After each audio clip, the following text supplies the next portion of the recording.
நண்பர்கள் அனைவருக்கும் வணக்கம். விஸ்வரூபம் எடுத்த தாக்குதல், ஒரே நேரத்தில் 3 இடத்துல தாக்குதல் நடத்தி இப்போ கடுமையான பதற்றத்தை உண்டாக்கியிருக்காங்க. பற்றி எரியுது நாடு அப்படின்னு சொல்லணும். இதனால உலக நாடுகளே கடும் அதிர்ச்சியில் இருக்காங்க. அதே போல பின்வாங்கியிருக்காங்க வங்கதேசம். அதை பற்றி லேட்டஸ்ட் அப்டேட்டையும் அதை தொடர்ந்து சீனாவை அலற விட்டு கெத்து காமிச்சிருக்காங்க இந்தியா. ஒரு வரலாற்று சிறப்புமிக்க சம்பவம் அப்படின்னு கூட நம்ம சொல்லலாம். அது என்ன அப்படிங்கிறதை நாம் இந்த வீடியோவில் தெரிஞ்சுக்கலாம். அதுக்கு முன்னாடி நம்முடைய சேனலை சப்ஸ்கிரைப் பண்ணாமல் பார்க்குறீங்கன்னா மறக்காமல் சப்ஸ்கிரைப் பண்ணிட்டு பாருங்க. புதுசாக நம்முடைய வீடியோ பார்த்துட்டு இருக்கீங்கனாலும் சப்ஸ்கிரைப் பண்ணிட்டு பாருங்க.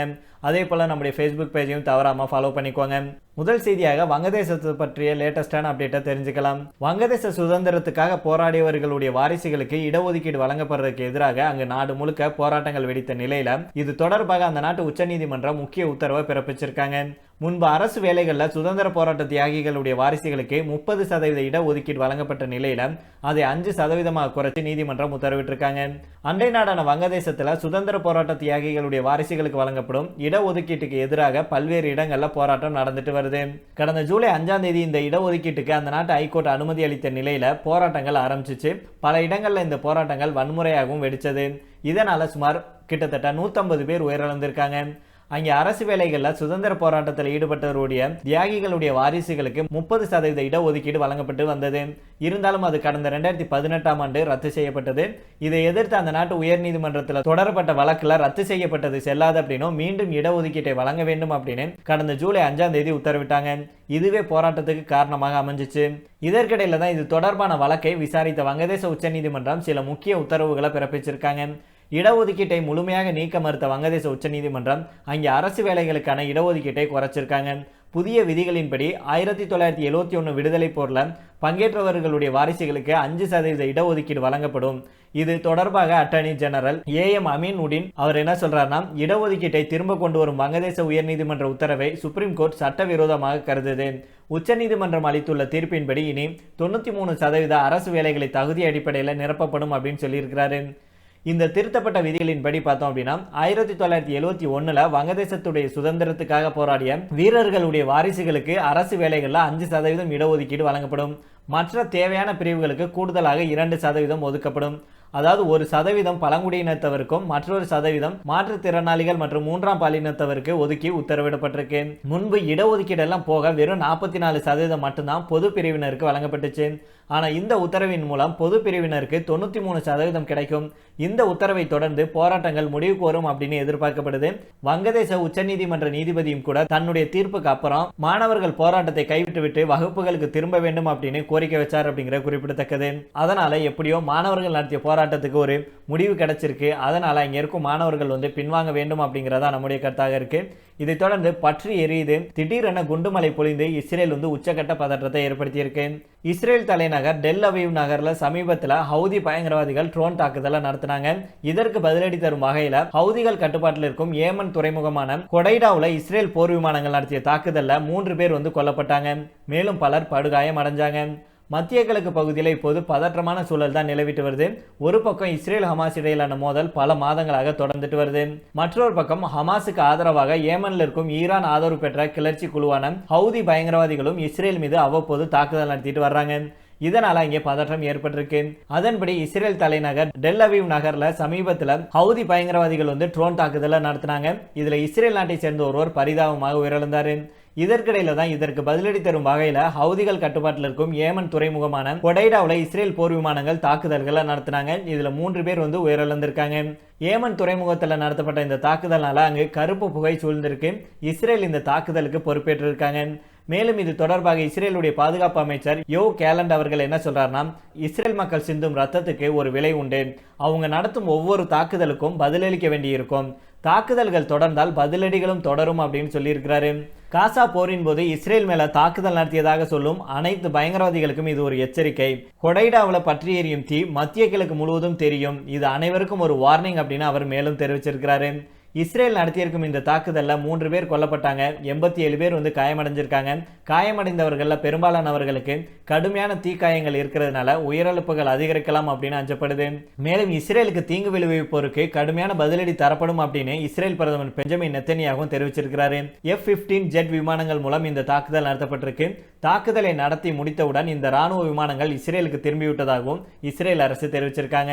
அதே நேரம் இந்த தாக்குதலுக்கு ஏமன் கடுமையான பதிலடி கொடுத்திருக்காங்க. இஸ்ரேல் நடத்தியுள்ள இந்த தாக்குதலை ஏற்க முடியாது அப்படின்னும் எங்கள் மேல அத்துமீறி இஸ்ரேல் தாக்குதல் நடத்தியுள்ளதாகவும் ஏமன் சாடியிருக்காங்க. அது மட்டும் இல்லாம இன்றைய தினம் ஞாயிற்றுக்கிழமை ஏமன்ல இருந்து ஏவப்பட்ட ஒரு மேற்பரப்புக்கு ஏவப்பட்ட ஏவுகணையை அதன் வான் பாதுகாப்பு இடைமறித்ததாக இஸ்ரேல் சொன்னாங்க. மற்றும் ஏமனின் ஈரான் கூட இணைந்து ஹவுதி இயக்கம் இஸ்ரேலிய செங்கடல் நகரமான ஈலாட் மீது பல ஏவுகணைகளை வீசியதாக சொல்லப்படுது. ஏமன்ல இருந்து ஏவப்பட்ட ஏவுகணை இஸ்ரேலுடைய எல்லைக்குள் நுழைவதற்கு முன்பு அதை ஏரோ 3 ஏவுகணை பாதுகாப்பு அமைப்பு சுட்டு வீழ்த்தியதாக இஸ்ரேல் ராணுவம் தெரிவிச்சிருக்காங்க. இடைமறிப்புக்கு முன்னாடி ஏலாட்ல வான்வெளி தாக்குதல் சைரன்கள் ஒலிச்சிருக்கு. குடியிருப்பாளர்கள் தங்குமிடத்திற்கு ஓடி இருக்காங்க.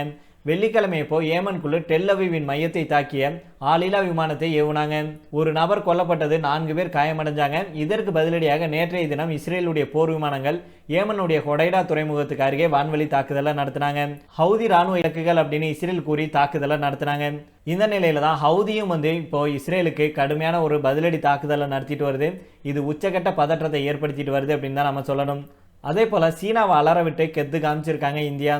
நிலவுடைய தென் துருவத்தில் விண்கலத்தை தரையிறக்கிய முதல் நாடு அப்படிங்கிற பெருமையை இந்தியா பெற்றிருந்தாங்க. இந்த சாதனை நிகழ்ந்து கிட்டத்தட்ட ஒரு வருஷம் நிறைவடைந்த நிலையில சந்திரயான் 3க்கு வரலாற்று சிறப்புமிக்க உலக விண்வெளி விருது வழங்கப்பட இருக்கு. விண்வெளி துறையில இந்தியாவுக்கு அப்படின்னு தனி பெயரை உருவாக்கி கொடுத்தது சந்திரயான் 3 திட்டம் தான். இதுவரைக்கும் நிலவுடைய தென் துருவத்தை எந்த நாட்டுடைய விண்கலமும் தொட்டதே கிடையாது.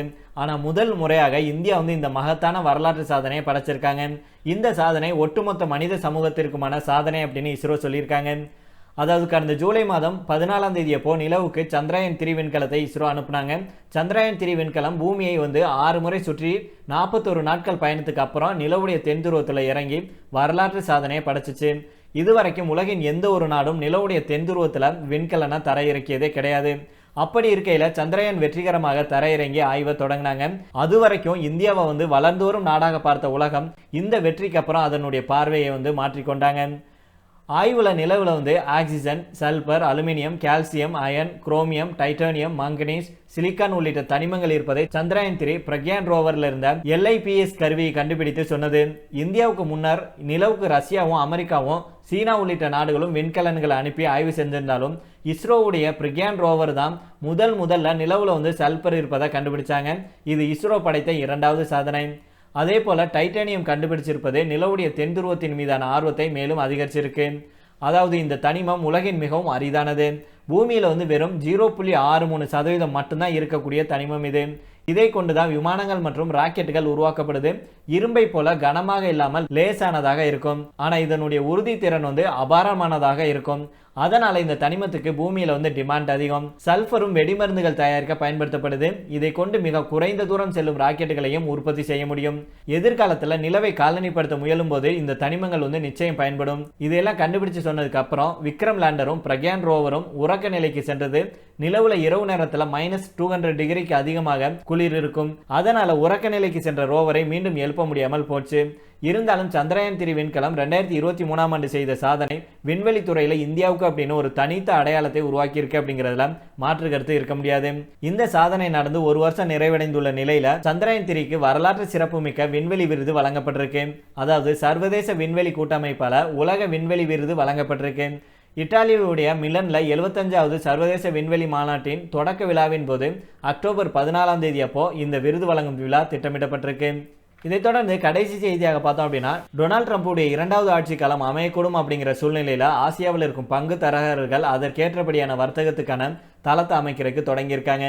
இதுல பல தலைகள் உருளலாம், சிலர் எழுச்சி பெறலாம். டொனால்ட் ட்ரம்புடைய முதலில் அமெரிக்கா கொள்கையினால வர்த்தகம், பாதுகாப்பு, பிற தொழில்களின் கொள்கைகள்ல நிறைய மாற்றங்கள் நிகழும் அப்படிங்கிறதுனால ஆசியாவில் இருக்கும் விவசாயம், விவசாய உபகரண தொழில் முதல் ஜவுளி, ஆயுத தயாரிப்பு துறைகள் வரைக்கும் பாதிப்புகளை ஏற்படுத்தலாம். ட்ரம்ப் அரசு அதன் வாக்குறுதிகளை நிறைவேற்ற தொடங்கினாங்கன்னா ஆசிய நிறுவனங்கள் எலக்ட்ரிக் வாகனம் மற்றும் மைக்ரோசிப் தொழில மந்தம் அடையக்கூடும். உலகின் 2வது பெரிய பொருளாதாரமான சீனா நிச்சயமாக ட்ரம்புடைய கொள்கையினால கடுமையாக பாதிக்கும். செமிகண்டக்டர்கள் மற்றும் பிற டெக் துறைகளின் ஏற்றுமதி வருவாயை அதிகம் நம்பியிருக்கும் தைவான், தென்கொரியாவும் நிகழப்போகும் மாற்றங்களை உன்னிப்பாக கவனிக்க தொடங்கியிருக்காங்க. அமெரிக்க அதிபராக டொனால்ட் ட்ரம்ப் அவர்கள் வெற்றி பெற்றால் அதில் அதிகம் பலனடைய போகும் நாடாக இந்தியா இருக்காங்க. தென்கிழக்கு ஆசிய பொருளாதாரம் ஏற்றுமதியினால பலன் தரக்கூடிய உறவுகள் இல்லாததுனால அதை இந்தியா சாதகமாக்கி கொள்ளும். அமெரிக்காவில் ஆட்சி மாற்றம் ஏற்பட்டால் ஆசியாவில் வணிக தொடர்புகளில் பாதிப்புகள் உண்டாகலாம் அப்படின்னு வல்லுநர்கள் கணிக்கிறாங்க. இது பற்றி லம்பார்ட் ஓடியர் நிறுவனத்துடைய மேக்ரோ ஸ்ட்ராட்டஜிஸ்ட் ஹோமின் லீ அவர்கள் என்ன சொல்றாருன்னா, இந்த பாதிப்புகளில் இருந்து பாதுகாத்து கொள்ளும் பொருளாதாரமாக இந்தியா விளங்குறாங்க. உலக அளவுல சரக்கு சந்தையில இந்தியாவுக்கு மிக குறைந்த பங்கு தான் இருக்கு. அது மட்டும் இல்லாம சீனா தொடர்புடைய அபாயங்கள் குறைவாகவே இருக்கு அப்படின்னு சொல்லியிருக்கிறாரு. அலையன்ஸ் குளோபல் இன்வெஸ்டர்ஸ் நிறுவன போர்ட்போலியோ மேனேஜர் ஆனந்த் குப்தா அவர்கள் என்ன சொல்றாருன்னா, சீனாவை விட இந்தியா தான் அமெரிக்கா கூட சிறந்த நல்லுறவை வச்சிருக்கு. இந்திய தரப்புல ட்ரம்ப் விளைவு பிற சந்தைகளுக்கு ஏற்படும் அளவுக்கு பாதகமாக இருக்காது. அதை பற்றி எண்ணி பார்ப்பதுக்கு கூட கஷ்டம் அப்படின்னு சொன்னாரு. அதே போல எம்என்ஜி இன்வெஸ்ட்மெண்ட்டின் குளோபல் சிஇஓ ஃபேபியானோ பெடலி அவர்கள் என்ன சொல்றாருன்னா, ஐரோப்பிய யூனியன் மீது ட்ரம்ப் வெற்றிகரமாக அழுத்தம் கொடுத்தால் அதிக கட்டணங்களால பாதிக்கப்பட போவது சீனா தான் அப்படிங்கிறது நிச்சயம். இருந்தாலும் பல கம்பெனிகள் தங்களுடைய மார்க்கெட் அல்லது சப்ளை செயின்களையும் உற்பத்தி ஆலைகளையும் சீனாவுக்கு வெளியே ஏற்படுத்த தொடங்கியிருக்காங்க. ட்ரம்ப் அரசு அதிக கட்டணத்தை நிர்ணயித்தாலும் மிகப்பெரிய அரசியல் அழுத்தம் தரப்படாத நிலையில ஐரோப்பிய யூனியன் அதை அமல்படுத்தாமல் இருக்கலாம். அதே போல லீ அவர்கள் மேல என்ன சொல்றாருன்னா, ஜப்பானை பொறுத்த வரைக்கும் அபாயங்கள் சீனாவை விட சிரமமாகவே இருக்கு. குறைந்த அளவிலான உலகளாவிய வர்த்தகம் மற்றும் அமெரிக்காவுடனான உறவு ட்ரம்ப் அவர்களுடைய நிர்வாகத்திடமும் வலுவாக இருக்கும்.